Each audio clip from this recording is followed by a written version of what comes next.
Welcome, parents, to the first episode of MiniVits, a series of mini episodes aimed at providing condensed information on your child's nutrition and health. I'm your host, Nicola, with my co-host, Chris. Hi, guys. Hi, parents. I think this is the time to introduce ourselves. I'm going to start off by saying a few things about my career and my CV. So, I studied food science and nutrition back in Greece at the University of Aegean, then moved to the UK where I did my master's in sports nutrition, started working with athletes and gym goers, but also with general population. And now I'm doing my master's in dietetics at the Manchester Metropolitan University. And I'm classmates with Nicola. Absolutely. So we know each other quite well, don't we, Chris? We've done placements together and all sorts as well. Similarly to Chris, I'm studying for the MSc in dietetics. A little bit about my background. I graduated in the UK with a bachelor's in human nutrition from the University of Chester. That was in 2018. So for the last sort of 6 years, around about, I've been working as a registered associate nutritionist in the UK. For the last 3.5 years, I've been predominantly in weight management. Prior to that, I did have a little bit of experience working with children as a nanny. I was a dental nurse prior to that as well. And I've also done a little bit of freelance chocolatiering for a little fun addition in there. So that's me. Nice. So why are we here today, Nicola? So, Chris, we're here today to discuss a topic that's really no laughing matter, and that's our children's bone health. Today, we're delving into the importance of vitamin D, calcium, and how they contribute to strong, healthy bones in our little ones. Now, listeners, picture this scenario. It's your child, is playing in the backyard, having the time of their life, playing with their friends, when suddenly they take a tumble, fall, and come crying to you with an arm that's not quite as straight as it should be. It's moments like these that they make us realize just how crucial it is to ensure our kids' bones are as resilient as possible. But not only that, though. So the early years of childhood represent a very crucial phase for bone development and strengthening, often referred to in the research as a window of opportunity for fostering a robust skeletal structure. It's basically the phase where our skeleton starts building up, starts increasing, starts getting bigger and stronger. So we have to ensure that we give our children the best nutrition possible. This significant stage starts, as I mentioned, very early, with widespread agreement emphasizing the impact of early influences, such as not only nutrition but also exercise, in mitigating potential bone health issues later in life, in adulthood. So I guess first up, we should probably talk about vitamin D. Now, vitamin D is often referred to as the sunshine vitamin. That's probably how many people become known to it. And vitamin D plays a crucial role in helping our bodies absorb calcium, which is, of course, essential for building and maintaining strong bones. It's also essential to prevent rickets. Now, rickets is a condition that causes weak bones. Vitamin D plays a big role in brain function as well. It helps with our learning, memory, and also, moving your body and how to interact with others.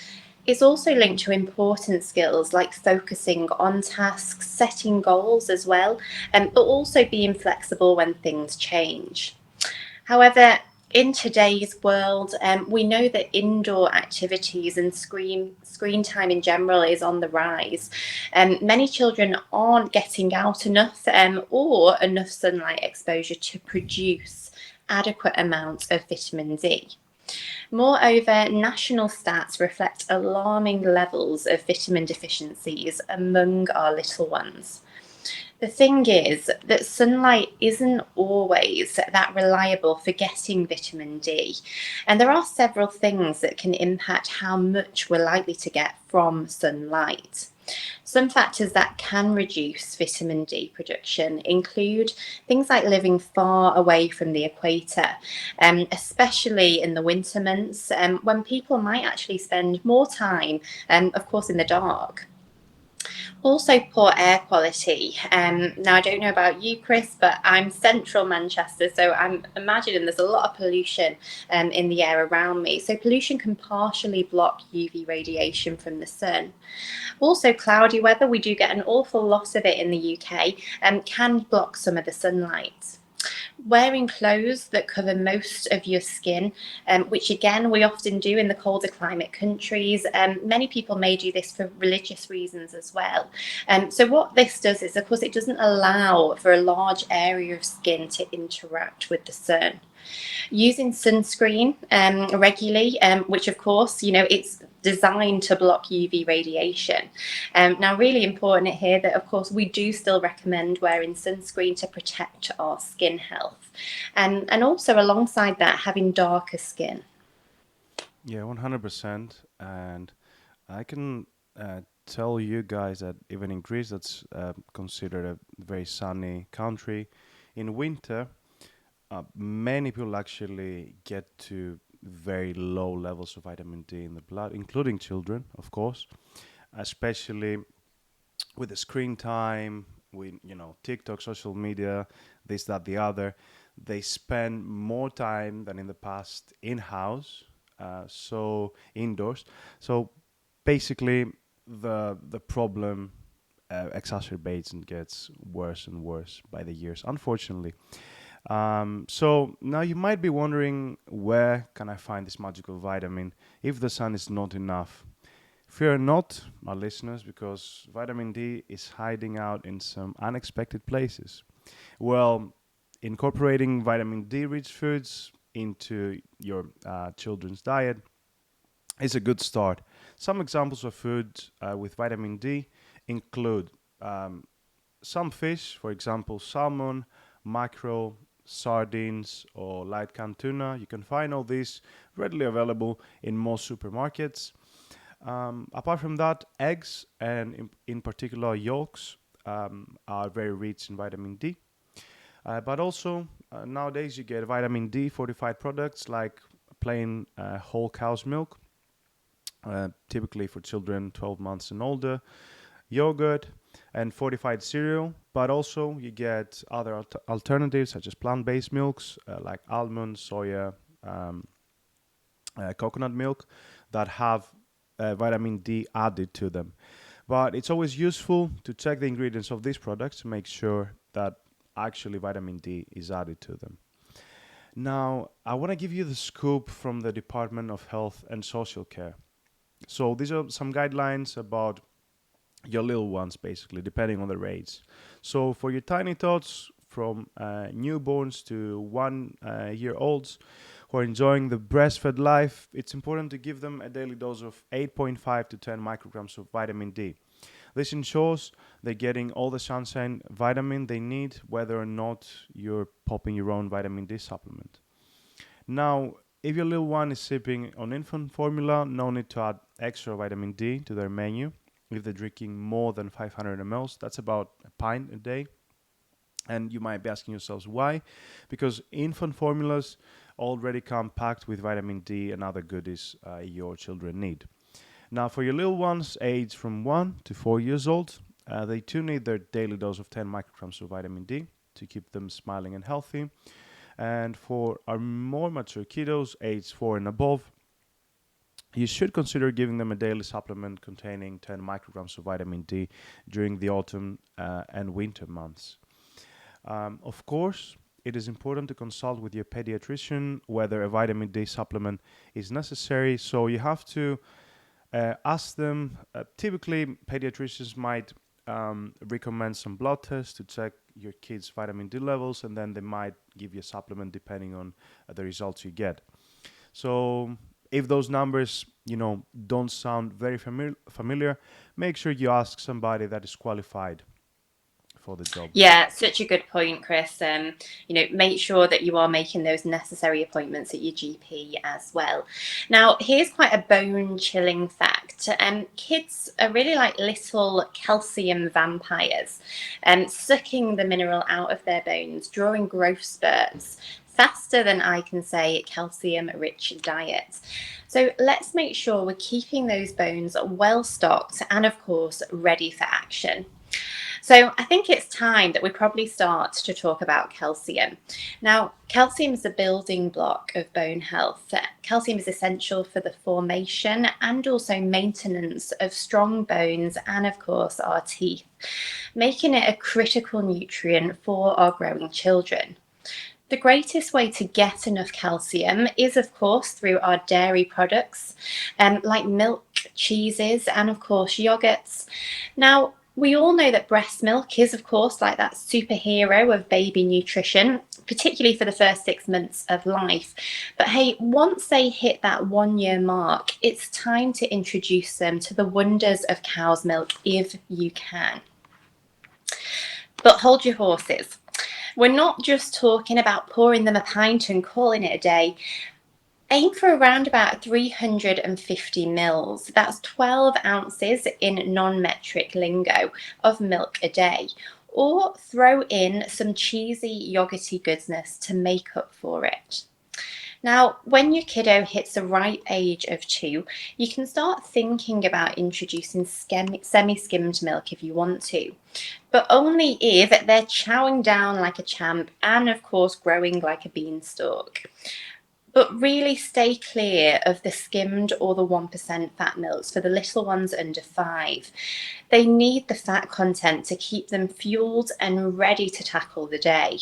Save the skimmed stuff for cooking up a storm in the kitchen. And hey, if your little ones aren't a fan of the dairy scene, many aren't, fear not.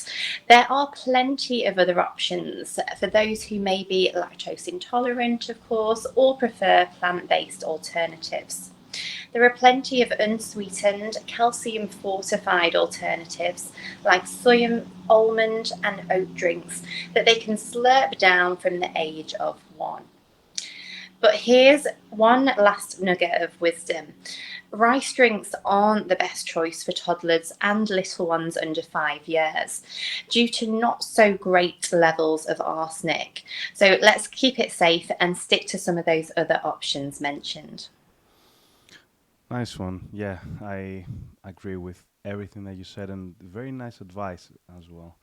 Now, on to some cheesy stuff. While we're all expanding on your child's culinary horizons, there are a few cheeses to keep off the menu until they're a bit older. So you better say no to soft cheeses like brie, camembert, or anything blue vined until they're past the age of 5. And always double check that label for unpasteurized milk, because we don't want any unwanted bacteria crashing the party. But hey, I don't want to be the party pooper here, so you can still use those cheeses in a cooked recipe, because heat is basically gonna destroy those pesky bacteria.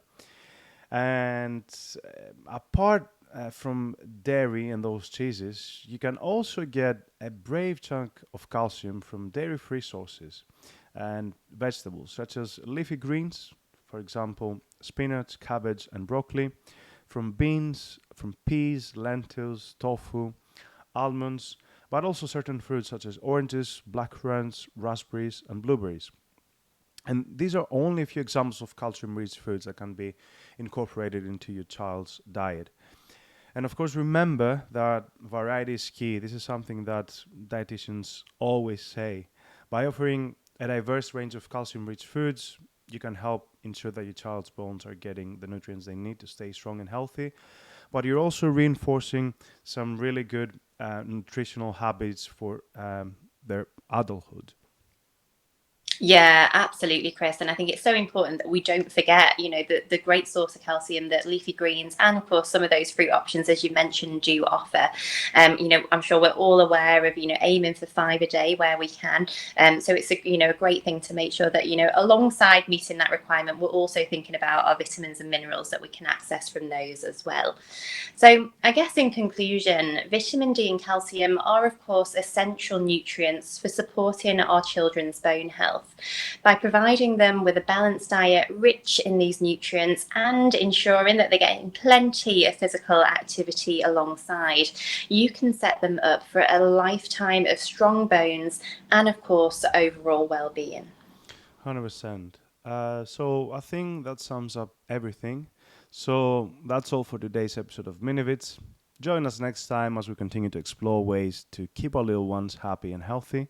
Until then, of course, take care and remember to prioritize your child's bone health. It's a foundation for a lifetime of wellness. Thanks for listening. Thanks for listening.